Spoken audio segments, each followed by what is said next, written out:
Hey guys, Native American Tatanka. You're listening to We Are Wrestling Old School versus New School.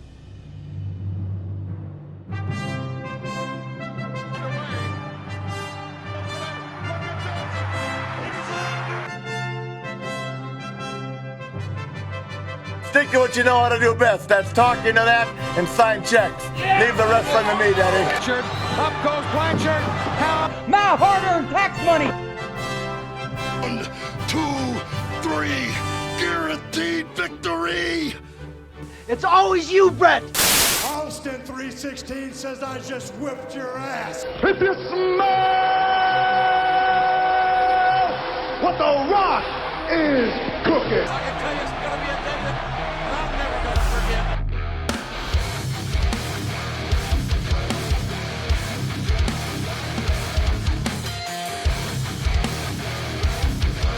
A lot of things I want to get off my chest.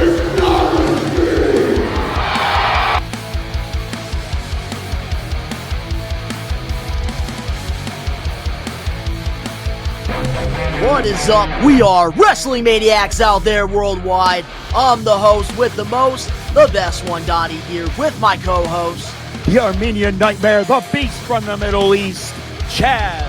Woo! And this is a brand new episode of Old School versus New School, where Chaz and I, we talk about old school wrestling and new school wrestling. But before we get into this week's episode, if you're not, We Are Wrestling Maniac yet already, and you're not a part of the thousands of subscribers, the best way to support us is by hitting that subscribe button now, turning on the post notifications.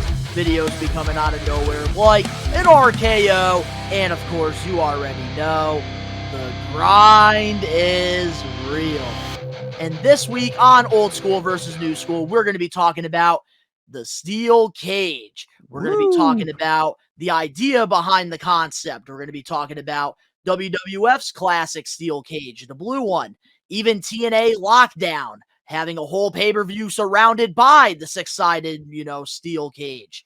And we're also going to be talking about some of the rules that we prefer in steel cage matches, which has always been a professional wrestling debate, and, some of our favorite steel cage matches, and of course, the difference between old school and new school cage matches and which one is better.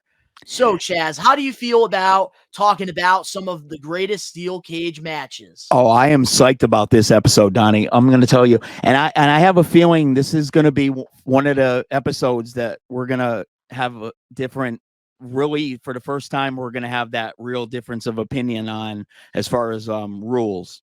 But I know that we might have differences of opinions on some things, but we both, at the end, we both understand things, and that's what makes wrestling fans so cool, because everybody has different opinions, and we all come from different walks of life, and all different ages, and hey, I think this time we're gonna really more than not, we're gonna really bump heads this one. Chaz, come on now. Come on, man. That is far from the truth when it comes to professional wrestling fans. Are you kidding me? And I know, and all the We Are Wrestling Maniacs know that wrestling fans are the most toxic freaking fans out there. Look, I'm sure we're trying to get I appreciate you trying to sugarcoat it and, put some freaking frosting and some, sprinkles on the cupcakes. But let's be real. Fat guy. Come Wrestling fans are toxic as fuck. And yes, we all come from, different lives, which make professional wrestling fans pretty cool. But at the same time, very toxic. Oh, yeah. No, I was talking about you and me. I was talking about you and me coming together. Very understanding. Not other wrestling fans. Yeah, other wrestling fans are far from us understanding one another. Oh, no, you misunderstood, buddy. I'm sorry. Or you just misworded it. Yeah. Well, no, I think you misunderstood. That's all right. No, I think you misworded, but that's okay. I agree to disagree. Let's get into the idea behind the steel cage concept, because, of course, we've had steel cage matches for over 50 years in professional wrestling, and you are an old school fan. So I want to know, what was the idea behind the steel cage match? Oh, actually, it's been well over 50 years. The first cage match was actually 1937. Since you're old, did you watch it live? Wow, screw you. You know that? You know what? That was Hey, almost. so guys, I have a funny thing to say about Chaz real quick. All right. So back then when we used to film DITB1, one of our competition shows, and Chaz would stay over a lot because we would have like late night sessions and stuff. And one thing that Chaz always did when he goes to bed at night, guys, he watches black and white movies No. from 1937, which is why Chaz. No, wait a That is minute. why I'm asking you, what was the idea behind the steel cage concept since it started in 1937? I don't even watch movies. I listen to old radio shows. It's even worse. Okay. What years were those? Yeah, 1930s and 40s. All right. Exactly. Yes. Yes. So I'm an old So fart. if there's anybody, guys, that has the history behind the steel cage concept, it is Chaz Smith. All right. So the concept was basically it was to keep, they were having these matches, and these matches were going so long, and these fans were so rabid back then. And this was in Atlanta, Georgia. And I mean, fans were crazy back then. You think fans are toxic now? Fans were, kayfabe was alive and well back then. Like, Oh, real crazy. quick, I'll tell you something. Back then, the fans, instead of going on the internet bitching about the things going on in professional wrestling, they would have pitchforks. Yeah. You're lucky. Wrestlers were lucky if they made it to their cars alive. Yeah. So what they did is they came up with an idea to keep, basically fans, not only just the wrestlers in the ring, but people outside, but people out of the ring too. Mm-hmm. That's how bad it was. So, and they used chicken wire. It was chicken wire. Wow. And, yeah. And it was freaking looked brutal as hell. So before we got the classic, steel cage with, like with the pipe and with like the steel, we started off with chicken wire. Yes, sir. Wow. Yeah. Damn. Pretty interesting. And it was pretty freaking brutal. Because I know throughout the years, like we've seen, the evolution of steel cage matches. Like I know we've had, the Hell in the Cell, we've had Elimination Chamber, we've had War Games, Fight Pits, Ken Shamrock's matches that he had in the Attitude Era. But guys, just for heads up to the We Are Wrestling Maniacs, old school versus new school, we're not going to be really getting into the other gimmick matches. We want to really cover the steel cage. Yeah, we want just the classic steel cage matches. So we will cover all those in time for sure. Definitely. But in the early days, though, did they was it originally? I know they had the chicken coop, you were saying, like the chicken wires. Chicken coops. Okay, well, you had the chicken wire. I'm sorry. And was it was the chicken wire around the ring like it is now with the steel cages? How did they assemble these cages? Yeah, so at first it was kind of like round. It kind of looked like the MMA setup. How the fight pit? Yes, very much like when Owen Hart and Ken Shamrock in the Lions Den match, it was very much like that too. Like same kind of concept. And but when they did it, it was very low. If you watch we watched the video before this, I know we're screwing around, but it was if you've seen it, the wrestlers were kind of almost taller than the cage, so it wasn't like the traditional, what I would grow to know in the 80s, in my time, my fandom, my peak fandom, the big blue cage when, going over the top or through the door, this was literally just to contain the wrestlers. And, they were some bloody. I mean, I think Moxley would have fit in perfect back in 1937. I think he would have done well. I think you definitely would have fit well in that era, Chaz. I think. But when it comes down to it, Is like that an old crack again? when it comes down to it, here's what I want to know. What were some of the territories that would have these cage matches? Because, of course, back then with WWF, they didn't really, have the cage matches, happening, at first. I feel like it got more popular in like the 70s and like the 80s with the cage matches. Yeah. But I So know before that, I think other territories were doing it. so this was more in the South. This was definitely more in the South. And Memphis was one of the biggest ones that really, really took advantage of this cage. Again, it was born in Georgia, Atlanta, Georgia, and on June 25th, 1937. I was there. I was 14. And I knew you were there in 1937. I fucking knew it. Truth comes out. We'll have that picture for you when the episode, Anyway, you're an ass. Thank you. Anyways, but there's a really brutal cage match between Jerry the King Lawler and Randy Savage, way before WWE days or WWF. It was in Memphis, and really, really good match. Maniacs, you go watch that match if you like cage matches. That's really good match. What he's trying to say is if you're old like him, go watch it. Yeah, absolutely. That's the last time I'll crack an old joke. I assume you're either old or, a young Mark. So very true. Absolutely. No. So, but that's really actually that particular match is actually the match that, that particular match is the one that Vince actually grabbed the concept of the cage from. And of course, Vince McMahon Sr. Well, no, I'm sorry. I want to clear something up because this really bothers me.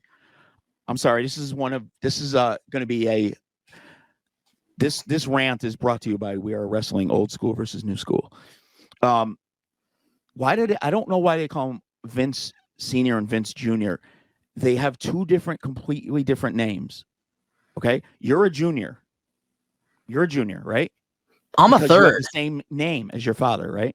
Same name, same middle name. I have the same name as my father and my father's father. Right. So you have the same middle name and the last name and the first name, right? Thank you. So Vince McMahon's middle name is Kennedy, Vincent Kennedy McMahon.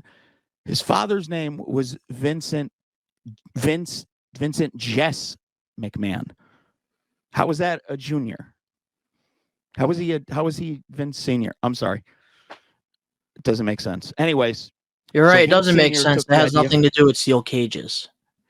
No, I was telling you because Vince Senior, said Vince Senior, and I had to correct myself because it's not Vince Senior, and it's something that bothers me. So anyways, comment down below if that bothers you. Because it's incorrect and stuff like that bothers me. So I'm OCD. So, but that's where they got the idea for that cage.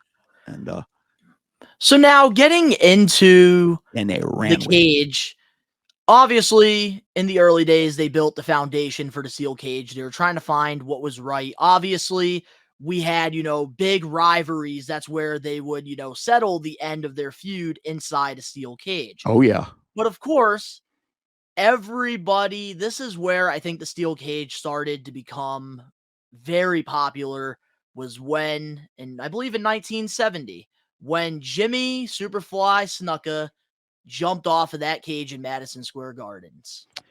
Yeah, that was one hell of a moment. I mean, even like when I used to watch a lot of the intros back in the old intros from the shows back then used to show, there was a show called WWF All American.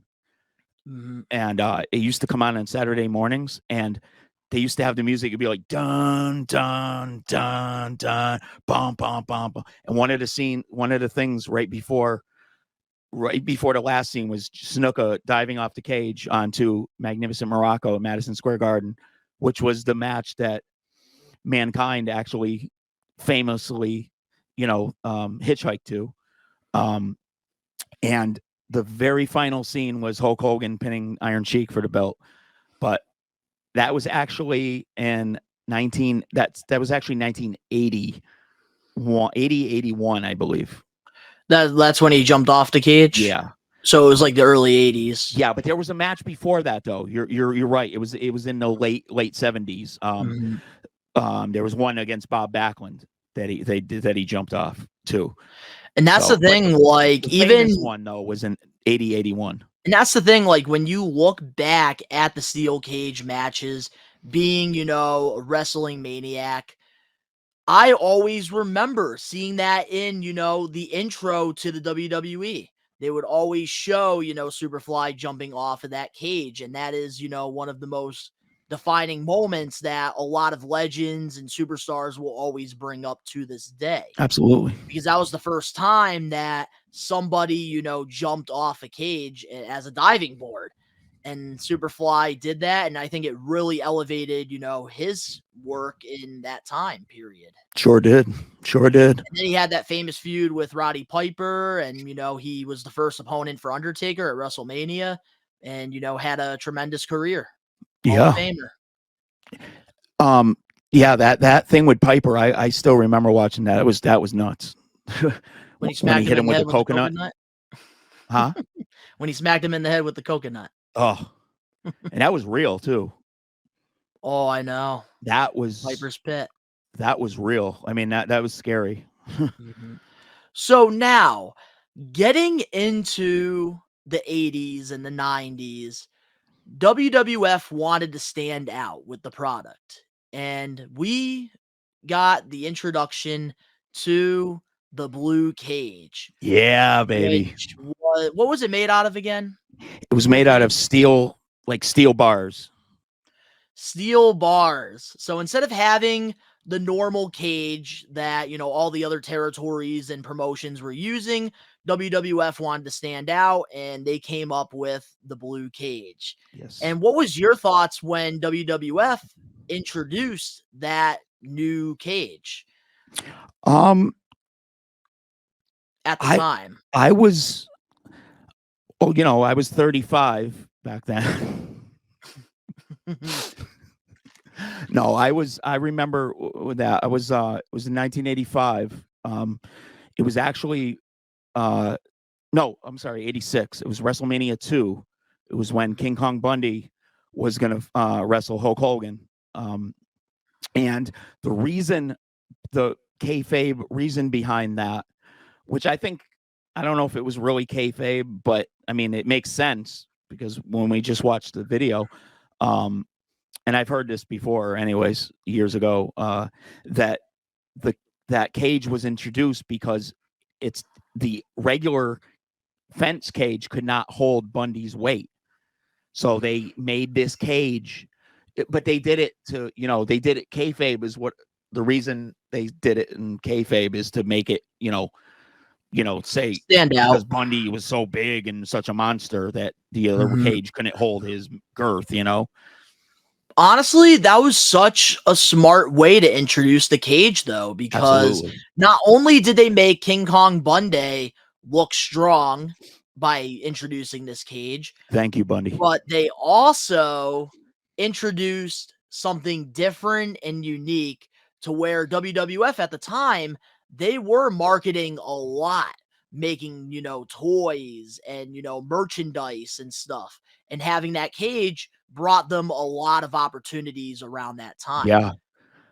I remember the LJN figures, which that's going to be an episode coming up soon. The toy episode. And they actually sold the Sling 'em Fling 'em wrestling ring for the wrestlers. Actually had a blue cage that came with it, and it was so awesome. It was just so cool. I remember being a kid with, the Jack Pacific, and they had the Classic Superstar series, which was, their most popular series. And they actually came out with an exclusive WrestleMania 2 King Kong Bundy Hulk Hogan figure with one of probably the best authentic scale rings around that time. Nice. And it had the blue classic cage with the WrestleMania 2 skirt going around the ring. And I remember getting that as a Christmas gift. And as a kid, those were so hard to assemble. And like, I never ended up assembling the actual cage itself. And I actually used it for like accessories and like parts for like my set. Right. I'll tell you, that's one thing about the cage for the LJN. It was actually really easy to snap together. It just snapped together on the thing. Just like Mattel, like Mattel stuff is pretty easy as well nowadays. Like when I set up my ring, like it was pretty easy to do. But now, getting back into, like the classic steel cage, when I first saw it, for me, I'm not going to lie, my mind was blown as a kid when I would, rent out the VCRs at, Blockbuster, Hollywood Home Videos, these old, 90s stuff. Coliseum Home Video. I remember one of my first ones that I watched was, I believe, SummerSlam 1994, Owen Hart versus Bret Hart inside the cage.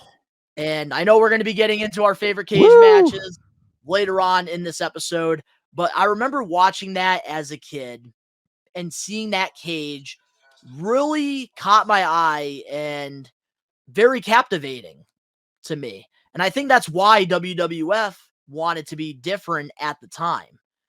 Because, you can have a normal fence around the ring. Okay, cool.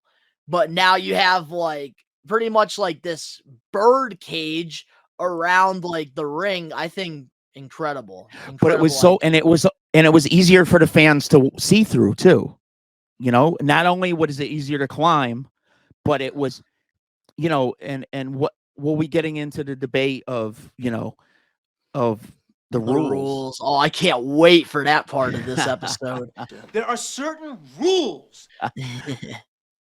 But you see here, like when it comes to the blue cage, what I really liked was a certain spot that would happen in some of these cage matches where one of the guys would be, climbing the cage to get out. And then the other wrestler that was in the ring would grab the wrestler's feet and pretty much, make them, fall backwards and they'd be stuck while the other opponent was able to get out of the cage. Yep. That was one of my all-time favorite spots in that type of match. They did some really good spots, or one would be going over and the other guy would be trying to go through the door and like their manager would be on the outside and hit the guy in the head with the door or something, or they'd be fumbling with the referee would be fumbling with the key to open the door. And, it was always Hogan too, getting over to, and there's a classic, there's a really classic, we'll get into this. One of my favorite all-time moments is Hogan and Paul Orndorff from Saturday Night's Main Event in the Big Blue when they both hit at the same time. Man. The Big Blue is incredible. They did it, the 80s and the 90s. And then they, had to, have the regular steel cage come in because, of course, it really took a lot of time and preparation to, set up the blue cage. And you mentioned to me before we recorded this episode that you actually got to watch them set up the steel cage at a house show. Oh, yeah. Oh, quite a few times. How was that experience? Oh, so cool. Like, that it was coming out, that the match was coming, and then just to see it they'd have like probably 3 or 4 guys each carrying each like side coming out, and it was just, and they'd walk around and just climbing the thing and like, assembling. It was just everybody all like monkeys climbing the thing, and it was so cool. And you just could feel that adrenaline going through you in anticipation for the match, like it was so great. And something that's really cool too, my first ever house show, which I know you and we got into, how we got into professional wrestling in the first episode of Old School versus New School. If you haven't checked that episode out, recommend you guys to. Great conversation. But for my first ever house show, it was in 2003, Shane McMahon versus Kane inside a steel cage. Oh, And at the house show, they actually had to assemble the cage like similar to how they had to assemble the blue cage for you. Because yeah. at the time, at the house shows, you can't really have the cage be above and then, bring it down. Right. I know nowadays they probably have the equipment to do that probably at the house shows. I haven't been to one in years, so I don't really know how they do it. But I know going to some of these shows as a kid, seeing these cage matches, they would actually assemble them, just like you said. Well, it depends on the height of the place too. I mean, Springfield, even if it was a pay-per-view, Springfield's kind of low for that. I mean, it's not really that high, So I don't know how that would work. I mean, I'm sure they could probably do it, but I mean, it looks so much better when it's a real place that's really high up and that you could see it coming down with the lights and stuff. It's really cool. I love the cinematic shots when they did that. Yeah, absolutely. Like I remember being at Survivor Series this past year in 2022. And I remember, seeing the War Games cage going down. And that was such a beautiful shot. Amazing. So now, before we, take a quick break, what cage did you prefer? The blue cage or the regular steel cage, and why? It depends. I'll be honest with you. The big blue holds a special place in my heart, but I'll be honest. It depends what type of match it is. If it's a real big, huge feud that just cannot be settled any other way. And like, if there's people that if there's factions involved and they need to keep people out, they just need to, if it's a regular match and it's climbing over or going through the door, then yeah, the big blue for sure. But if it's, if there's people that they just can't keep out, then the regular, fence cage for sure. Because they always had that great look, and when they rake the guy's face across, I mean, they always had such great color, and it just looks so brutal. I didn't even think about that point right there. That always looks so brutal. See here, for me, you're gonna be surprised by my answer. I'm going blue one. Nice. I just love the look of it. I love when professional wrestling does unique things, which is why I think I always loved TNA wrestling. And I can't wait to, get into Lockdown after our break. Oh, yeah. Because of the 6 sides of steel. But I like the blue one. It was just different. And if you really want to go deep into like a rivalry, they can wrestle in the Hell in the Cell, and you have, the fence around. And you have a roof over it. So you can, do all those cool spots there. Yeah. And we can keep the nice blue one for, nostalgia. Absolutely. I will say, though, my favorite cage of all time is the 6 sides of steel. We'll be right back with more. We are wrestling old school versus new school.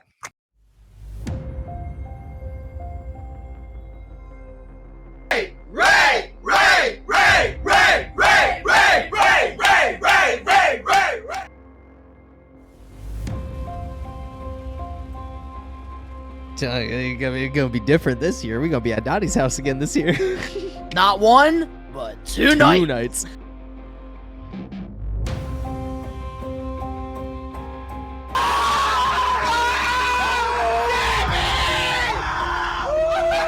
Yeah, you're definitely gonna want to be there for sure. It's gonna be fucking A1. Be there, be square. We're back with more old school versus new school steel cages, and now we are going to be getting into TNA Lockdown, which is a pay-per-view that TNA would hold every year, where every match took place inside the 6 sides of steel. Yeah. What a great concept to have a whole pay-per-view whole pay-per-view that,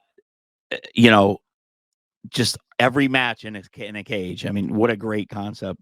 And I'll tell you right now, as a TNA kid, I loved the 6 sides of steel. Because on this pay-per-view, you would have, all these great matches inside the cage. And then usually for the main event, they would have this, kind of like a war game style match called Lethal Lockdown, where two guys, it would be two teams. The first two, they start off, and then, every like 90 seconds, a new person enters from the team, and they continue to go at it until the last person comes in, and then the roof of the 6 sides of steel come down, and that's where, the pinfalls or submissions can begin. Weapons would hang like above, the roof as well. And I thought that was one of, TNA's like good things that they did. Absolutely. Because let's be real, TNA had some really cool moments, but they also had, some pretty iffy ones, like that birdcage match where like they had this like red cage thing like around the 6-sided ring, and it was like an actual bird cage. Yeah, that like, was very strange. And like you had to like climb to get out of the bird cage. It was like, what is the hell is the place? It was weird. That was a Vince Russo match right there. Bro. You know what I used to always like? Going back to the old days, when they used to have I remember Jimmy Hart did this spot a lot. They'd have like when Honky Tonk Man was the IC champion, him and Macho Man used to, like, they'd have Jimmy Hart suspended above in the cage above the ring. All the shark cages. Yeah, in the shark cage. That was always a great spot. I always liked that. I do remember that. I remember that with Owen Hart versus Triple H, and then they had China up in the cage. Yeah. I remember that for the European title. But that's the thing, like now getting back into TNA Lockdown, when I first, saw this pay-per-view, I was impressed because, of course, watching WWE, you'd get your cage matches here and there, but you had a whole pay-per-view on TNA with the cage. And I think that's like where, like, that was the foundation for WWE to start, doing gimmick pay-per-views like TLC, Elimination Chamber, Hell in a Cell.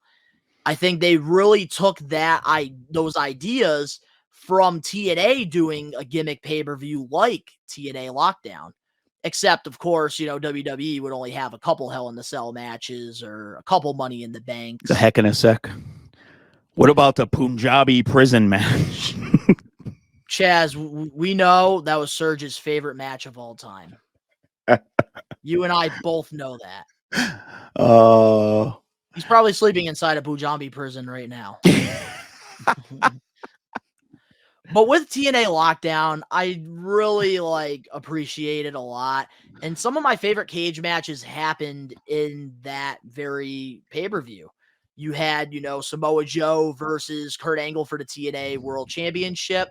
That was a great match. They tried to do it like an MMA style match in there, which was cool. Like Kurt Angle actually didn't wear the singlet during this, match. He actually wore MMA trunks, which was kind of cool. And that's where Samoa Joe actually won his very first TNA World Championship. And also, Mr. Anderson, he fought Kurt Angle in a great cage match at Lockdown, where Kurt Angle did a freaking moonsault off the top of the cage. That was crazy. Cool. And I just remember the pay-per-view just being so unique and so different. And it really stood out until they got the four ring. After the 4 ring, nobody cared about Lockdown.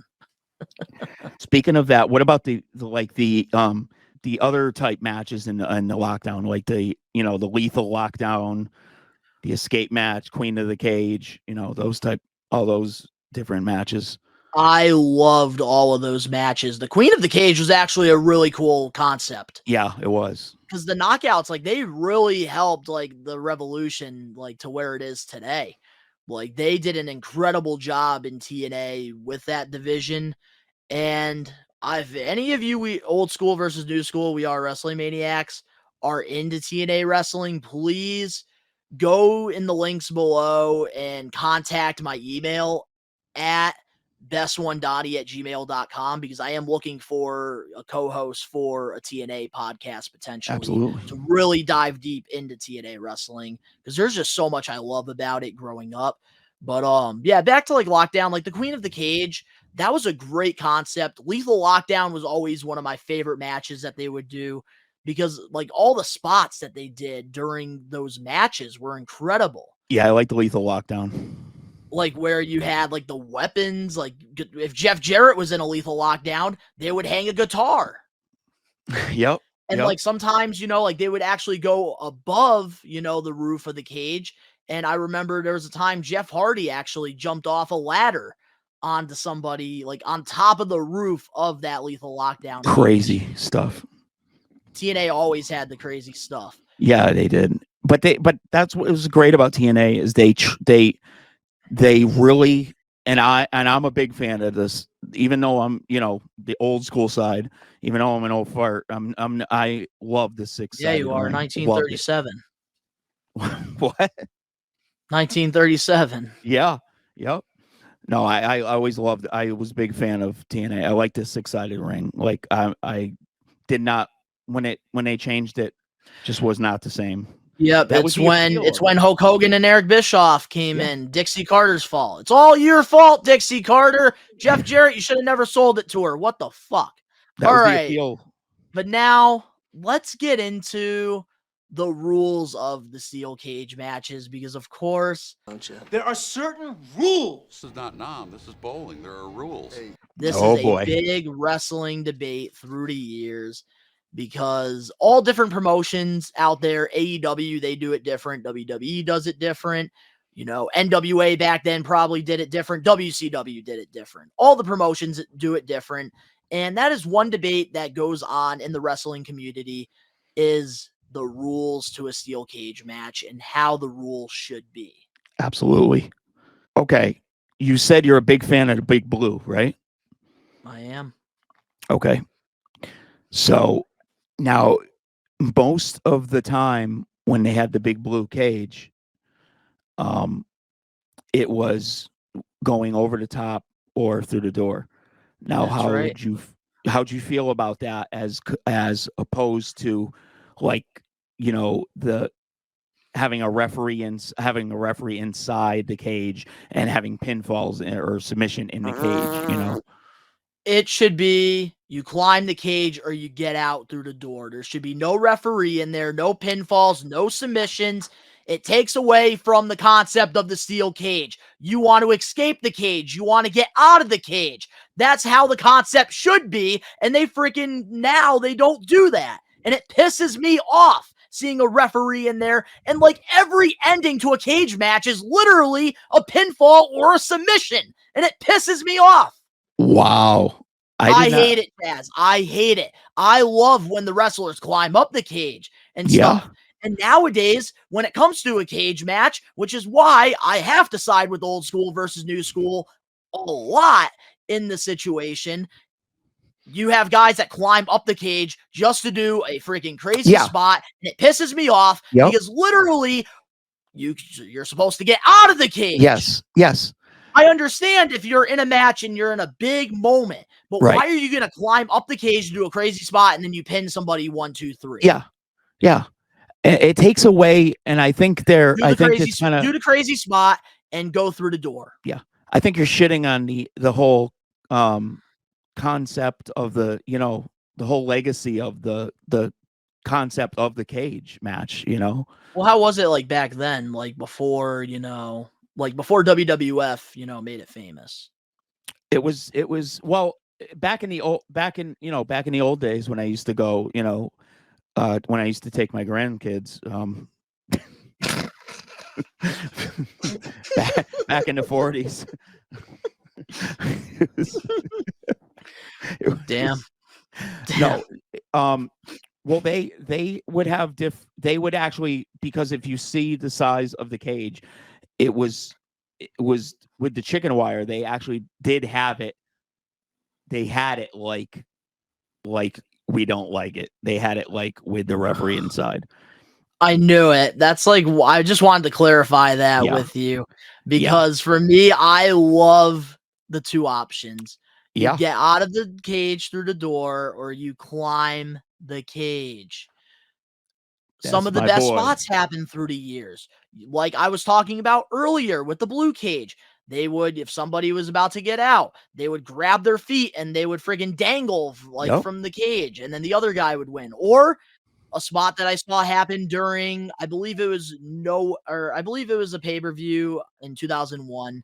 It was X-Pac versus Chris Jericho inside a steel cage. X-Pac was about to get out, and they did a cool spot where Jericho hit the door.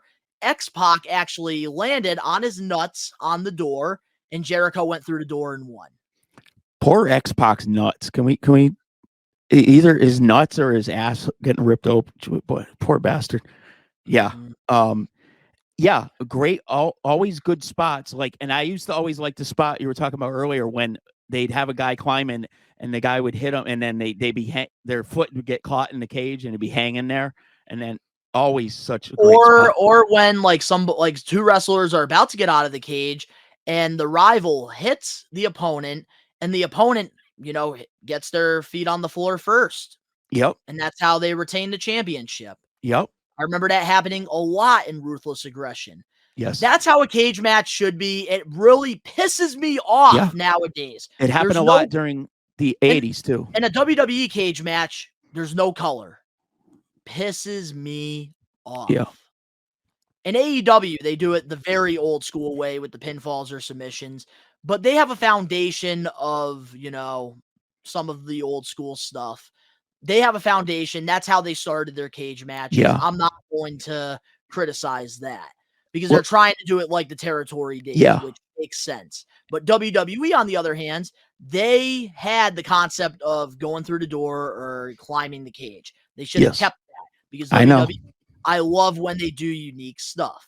Yep. Like we were talking about in a while ago, we were talking on the Raw episode, how it's all about the presentation.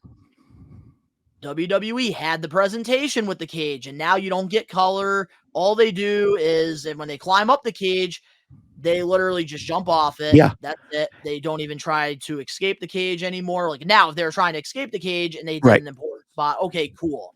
But they don't. No, everything has to either be a high spot or it has to be like, all this, stupid shit going on. I mean, just and you're going to tell me that you're going to smack somebody into I'm going to smack your head into a fence or whatever, and you're not going to bleed.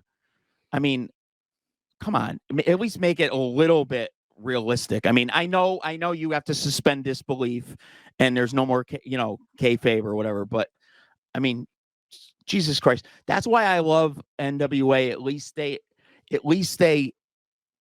even though they were inside, they stuck to the tradition. They would rake the face across. Ric Flair was the best for that. The Horseman matches with against Dusty Rhodes and Flair, some of that was the best. I mean, with Road Warriors, some of the War Game stuff, some great color in those matches. And they were brutal as hell. Brutal looking. You see, my problem is with WWE cage matches, without the color, it doesn't feel as important. No. And having that visual, it tells a story. It does. You know what they always say, Chaz? A picture is worth 1,000 words. And when you look at a picture of a steel cage match with blood, it makes you want to go watch it. Yeah. And it really tells the story behind both opponents that are in the match. A picture is worth 1,000 words. Yep. And with WWE, they had that. That bloody person. What made WWE what it is today. Because even to this day, they show all of these visuals. And years from now, they're not going to be showing anything that's happening in 2023. No. Literally. I'm with you, bro. Listen, it made it look like, you wanted to see that person bleeding, they're suffering, and are they going to get out of the cage? Are they going to make it? Are they going to make it over? Are they going to make it out the door? Are they going to, and the selling, that's the thing. If you can sell, and those guys could sell. That was the thing back in the day. They could sell their asses off. And here's the thing too, that I do want to add. when it comes to AEW, and I'm probably going to get murdered in the comment section when I say this, because I'm already talking about how WWE like shouldn't be doing high spots off the cage because they don't escape. When they have that option in cage matches in WWE where you can go through the door or get out of the cage, which they never do anymore. When it comes to AEW, they can do the spots off the top of the cage because they can't escape the cage. Right. You have to pin or submit. Sure. So until WWE decides to change the rules, then it's not okay. No. I'm with you, bro. And that's what I do on this show, the We Are Wrestling Talk Show, Hot Takes. Anytime I talk about professional wrestling, I will call the bullshit out on whatever side it is, and I will call out the good. In WWE, when it comes to a steel cage match, they do not know how to deliver anymore. No. Very disappointing. Very But disappointing. the best part about old school versus new school is we don't have to talk about the new cage matches. And that's where I want to get into now our favorite cage matches All of right. the year, because there have been over hundreds of them. You've seen some live, I've seen some live, and we've seen so many of them during, different promotions, different Right. pay-per-views, different rivalries. And I really want to dive deep into some of our favorite cage matches. Well, you talked about the house show you went to with Kane and Shane McMahon? Shane McMahon. Okay. And I also did have a house show about a year or two later where I think it was Triple H and Ric Flair versus Batista and Randy Orton. I saw that. Cage. I saw and that. then Randy Orton actually pulled down Ric Flair's freaking tights, and then he had his ass out for like 5 minutes straight. Yes, I saw that. That's before he was wearing a diaper. So one of the matches I remember, it was a 6-man tag team. It was Strike Force. They were the tag team champions at the time. And Macho Man Randy Savage against the then Intercontinental Champion Honky Tonk Man and the Hart Foundation. Awesome freaking. I've seen that a few times in a house show, because that's back when they used to come twice a year to the Civic Center, and they did a loop. They used to do the loop. I remember we talked about that in the first episode. Was that inside a steel cage? Yep. Wow, What 6-man. What a match. Woo. That was crazy. And it was an elimination. It was elimination. Damn, that is absolutely nuts. Yeah. And that was around the time where they had the blue cage, right? Yep. Man, I wish I was able to see a blue steel cage come back for one time. I would just love to see that. Of course, for me, one of my favorite steel cage matches that really stand out to me, and I'm going to start this off new school. I really have to, take my hat off for Britt Baker versus Thunder Rosa inside the steel cage. Okay. That was an incredible match that they had, and that's where Thunder Rosa actually won her first AEW Women's World Championship. And I remember a year prior to that, they actually had a lights out match. Absolutely incredible death match that they did. And something with AEW, I do have to say, a lot of people criticize the women's division in AEW. Yes, there's a lot more room for improvement in that division. Yeah. But one thing that TK and AEW never do wrong is any extreme women's match. No. They absolutely tear the roof off of wherever they are when it comes to that. I'll give you that. Me, Thunder Rosa versus Britt Baker was one of those moments. I even have, the figures still. Like, I'm about to be getting my Thunder Rosa figure pretty soon. Nice. From that match, which is very cool. Very I cool. even have a figure of Britt Baker covered in blood, signed from her. That's awesome. That I love. And that's the thing about, these cage matches that AEW are putting on, they're very entertaining and very watchable because you get the visuals with the blood and the color. And you pretty much, you got a great women's cage match out of Thunder Rosa and Britt Baker. Very good point, man. That was a great match. What I mentioned earlier, and there was always a big controversy around this one. So we talked about the Bundy Hogan match at WrestleMania 2. Great match. But the Saturday night's main event, Paul Orndorff, Mr. Wonderful against Hulk Hogan.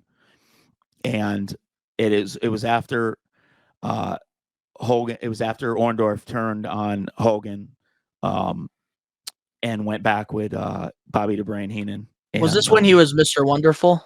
Yep, he was always Mr. Wonderful. And he was with Heenan, and then he got jumped by Bundy and Big John Studd, and Hogan saved him, and he was with Hogan for a while, and then Hogan was being all into himself too much, and Orndorff you could see they were building up that they were going to split him apart, so they were in a tag team match, and Orndorff turned on him against Bundy and Studd, and anyways, just set up that match at Saturday night's main event, and both their feet hit the floor at like the exact same time, and they kept showing the replay over and over and over. It's such an iconic spot and such an iconic moment. I mean, I do remember seeing that spot now. And that was like the first time that ever happened, right? Yep. And actually, Bobby Heenan, in one of his shoot interviews, I just listened to this about 2 weeks ago, told this story 2 weeks ago as we're filming, told this story that Orndorff actually hit first. He said nobody ever knew this, but he said Orndorff actually hit first. Yeah, but they couldn't, bury the mighty Hulk Hogan around the time. Because Hogan must brother.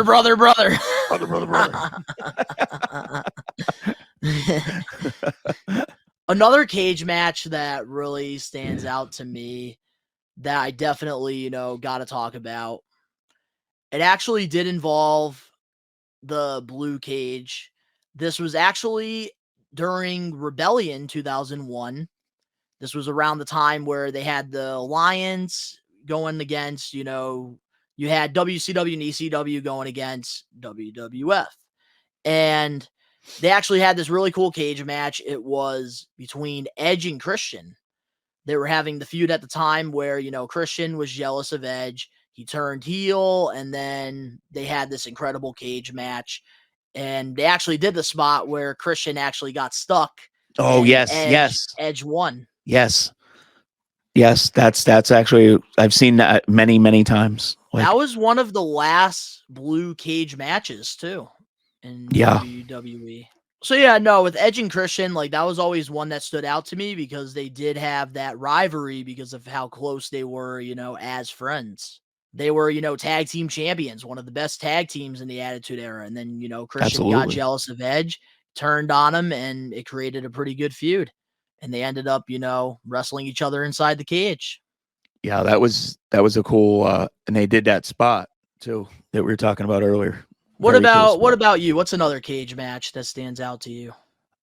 I watched a cage match in I think it was 85, 86. It was NWA. It's actually when Arn Anderson went back after he left WWF. When the Brainbusters left. It was actually in 1991, the Great American Bash. It was against Rick Steiner and Paulie Dangerously. Oh, I remember Paulie Dangerously. Match. This was in WCW, right? Yep. Rick Steiner defeated Arn Anderson and Paulie D in a handicap match. That was pretty freaking cool. I'll tell you a match that was pretty cool. During the Ruthless Aggression era, they actually did this steel cage match with barbed wire around the top of the cage. Yes. This was No Way Out 2005. JBL defended the WWE Championship against Big Show. And I remember this was...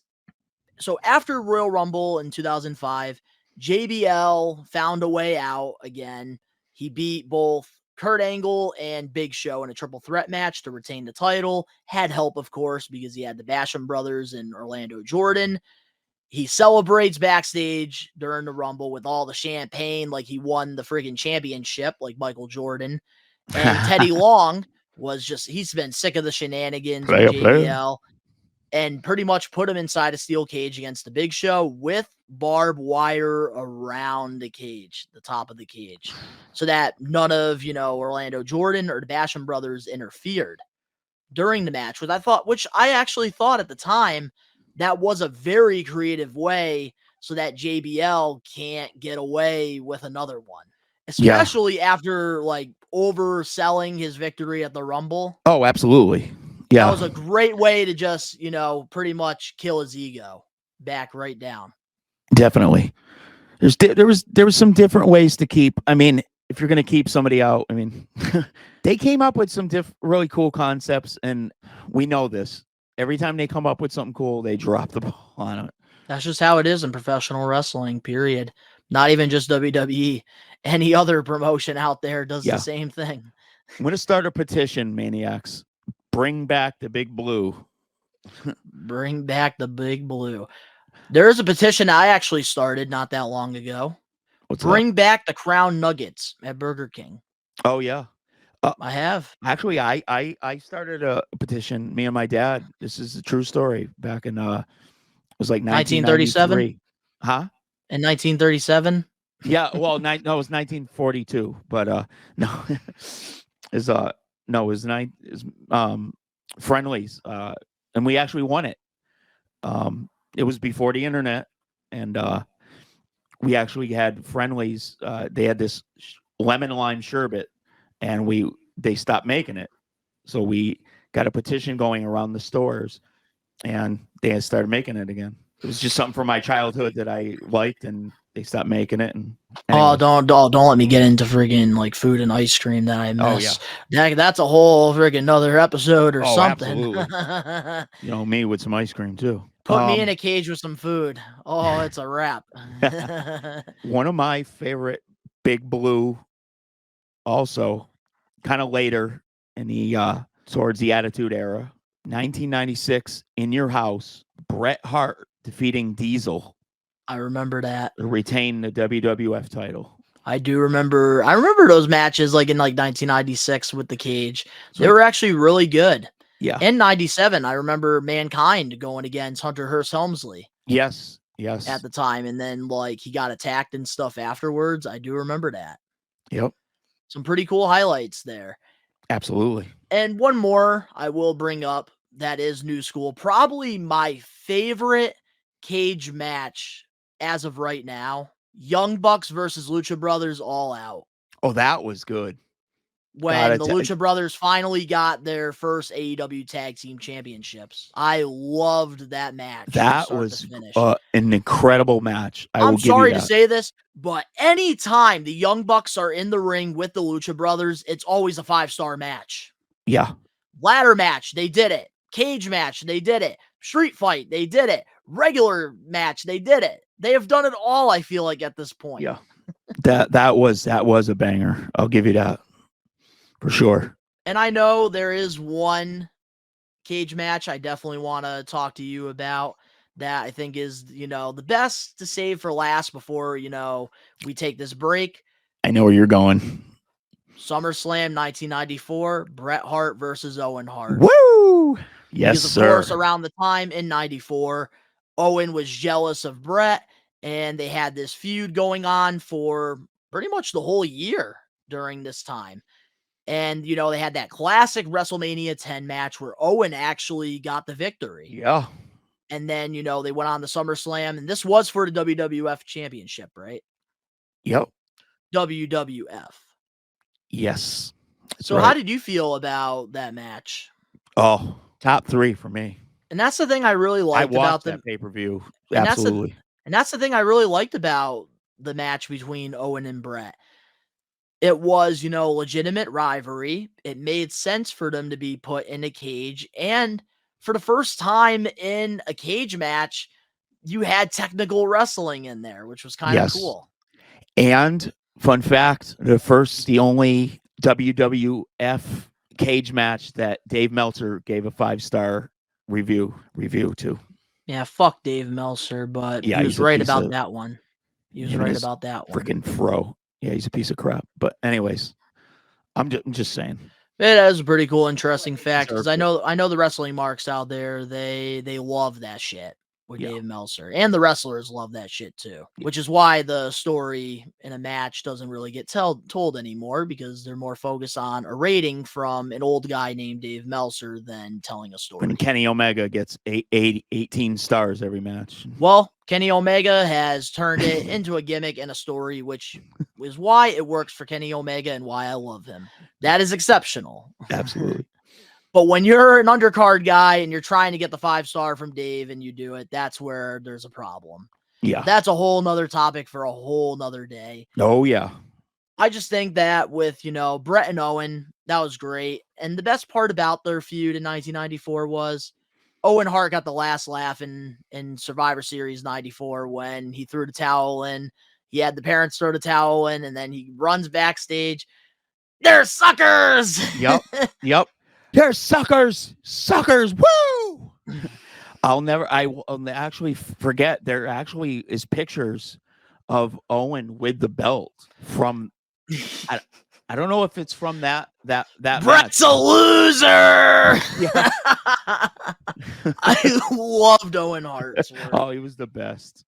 Yes, he was. Oh, In the ring, character work, fantastic. Oh. I loved Owen more than Brett. oh yeah, all day. I liked the Hart Foundation, but I liked Jim Neidhart actually better. Believe it or not, I love the Hart Foundation. They're one of my top 3 or top 4 favorite tag teams of all time. Top 5, anyways. The pink and black. It was always Owen for me, man. But it was always Owen. As far as single, always Owen, definitely. So now, guys, we'll be right back with more. We are wrestling old school versus new school. We're back, and our main event topic for this week's episode of Old School versus New School, steel cages, the difference between old school versus new school. Which one do you prefer when it comes to steel cage matches? It's funny because old school, if you're talking back when I was a teenager, 1937, to Can you clarify your birthday real quick for the people that don't know? no, seriously, my birthday is It's December not 3rd, 19. It's not 1975. it's not 1937, guys. No, no. That I've been trolling this whole time. I would be almost 100 years old. I mean, come on. I'd be 90, like 80 something at 90 years old. I mean, come on. No, I am 47 years old. It was December 3rd, 1975. I just Still pretty celebrated old. my birthday. Huh? What did you say? Did you say I said- 1875? No, I said still pretty old. Yeah, I'm an old fart. It's okay though. It's all right. That's what makes it interesting, though, with old school versus new school. Absolutely. You have a 47 years old perspective, and you have a 25-year-old's perspective on things going on in the professional wrestling community. And I think it creates very good conversations and discussions Definitely. because we're pretty much combining both worlds, old Yeah. school and new school. That's right. Always loved this concept. I'm so glad 3 years later we're actually able to do this. Yeah, we had this concept a while ago when we first started the channel, and it just never we tried it and it just never, The we were timing was not timing right. wasn't right. And then finally, I'm just so glad. Loving it. I don't know. I think the old school turned into they had the inside the ring, and then the new school, then older, in the 80s they had, the big blue, and which is the rules that we liked, the rules that make sense, and then they went new school. The new school went to crap and took it to the, back into the ring. And so I have to go old school all day on this one. Not old school, but I mean, like just old school, like 70s to 80s, not through 1999 old school. That's fair. That's very fair. So both old school and new school have their flaws. They have their pros. They have their cons. And that's just how it is in every episode here. Sure. But we always end the show off by comparing the two because this is called old school versus new school. And with the steel cage concept, I gotta go old school over new school. And there's only one reason why I have to put old school over in this situation. And that is because nowadays they killed the gimmick. They've done too many steel cage matches. Pay-per-view cage matches are fine. But when you're having them on Raw every other month, that's where it becomes a problem. Yeah, it's supposed to be something special. It's supposed to be something special, which is why I think I get upset with these gimmick pay-per-views like Elimination Chamber, Money in the Bank, TLC. Why some of these I just can't really get invested into because it needs to be special. And like, for example, like Hell in a Cell, you're getting a Hell in a Cell at a Hell in a Cell pay-per-view. Yes. But sometimes back in the day, you would have a Hell in a Cell match during WrestleMania, or you would have it during SummerSlam, or Unforgiven, or No Mercy, or Armageddon. Yeah. That is where my issue is with the steel cage. They have just taken the fun away from it, and it just becomes old after a while. Yeah. Yes, as a kid, I know the kids love it, and that's why they do it. They gotta ram everything into the ground like everything else. When we were kids watching a steel cage match, that's how they are nowadays. Yeah. Just like how we were. Yeah. But I think it's an overkill, and that's the only reason why I'm going old school over new school, because back in the day, a cage match mattered. Yeah. You would have pretty much Owen versus Brett. Yeah. It's not like they just threw him in a cage right away. No, it was for a solid reason. Feud. Yes. Austin versus McMahon at the same, Valentine's pay-per-view. They also competed inside a steel cage. They had a feud for over 2 years prior to this steel cage match, which was the last blue cage match in WWF history, by the way. Edge and Christian, they were inside one of those, I swear. But if not, I could be wrong. That's okay. No, but I know I'm right. No, I mean, I that's what my notes say. But they could have been in that type of cage, but I think it was colored different. But I mean, unless my sources are wrong, but you see here, Chaz, you're trying to use the new school sources, which is Google, which is very inaccurate. Me, on the other hand, I'm taking a page out of your no. I'm not using new page school out of your book, and I'm actually reading my encyclopedias and books and actually getting my sources from reliable people, aka an author. Thank you. Thank you, Bundy. But when it comes down to it, like old school, let's just be real here. The cage matches, they would happen when it mattered and it felt important. And you had color too, which nowadays in WWE, you don't really have that anymore. AEW, you do, but an old cage match, nothing beats it. Seriously. Nothing beats an old cage match. Go watch an 80 cage match from like War Games or Starrcade. Go watch Ruthless Aggression or Attitude Era. And here's that the too. The cage match died when the PG era begun. Yeah. If you like blood though, go watch an old NWA cage match. But if you like Ruthless Aggression, definitely for like a real good feuds and stuff for sure. Yeah. But guys, let us know in the comment section below what your favorite steel cage match was of all time. We would love to hear it. If you enjoyed this week's episode of Old School versus New School, make sure to smash that like button now. If you're not a We Are Wrestling Maniac yet already, subscribe, turn on the post notifications. The links are down in the description below. You can go follow Chaz and I on our social medias. And if you want to go, check out my personal channel, Best One Donnie, you can go check that out. Lots of awesome content over there. The link's down below. In addition, if you want to support We Are Wrestling just a little bit more, see shorter clips of the episodes, you can go follow us on TikTok, Instagram, Facebook, and Twitter for exclusive content. All the links down below. And of course, to all the old school versus new school. We are wrestling maniacs out there worldwide. We are taking over. Peace.